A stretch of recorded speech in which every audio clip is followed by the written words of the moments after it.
सूर्य जयंती सूर्यनारायण स्वामी वाరి యొక్క పుట్టినరోజు పంచాయతీ దేవతల్లో ఒకడు మహానుభావుడు ఆయన నిరంతరం కూడా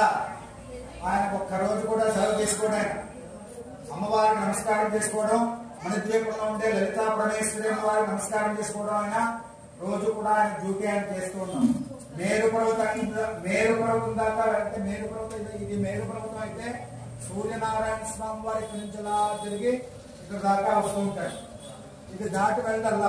మళ్ళీ ఇలా వెనక్కి తిరిగి అలా వచ్చేస్తూ ఉంటాడు ఉత్తరాయణం దక్షిణాయనం అలా జరుగుతూ ఉంటాయి సమహామేరున్న జహాతి ఇకనే మనం చేసే జపదండ కూడా జపం చేసే మాల కూడాను ఒక పూసలో పైకి ఉంటుంది ఆ పూస దాటి వెళ్ళినట్టయితే ఎన్ని మాలలు తిప్పినా సరే ఒకటే దండ అవుతుంది అన్నమాట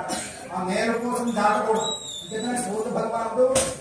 తూర్పు దగ్గర నుంచి ప్రారంభమయ్యి మళ్ళీ చక్కగా జగత్తు తిరుగుతాడు దక్షిణం వైపు వచ్చినప్పుడు దక్షిణాయనం ఏర్పడుతుంది అలా కంచి తిరిగి ఉత్తరాయణం వైపు వచ్చినప్పుడు ఉత్తరాయణం ఏర్పడుతూ ఉంటుంది అన్నమాట ఈ మేరు పర్వతం దాకా వస్తుంటాడు మళ్ళీ వెనక్కి వచ్చేస్తుంటాడు రథసప్తమి నాడు తన యొక్క అనూరుడు అనేటువంటి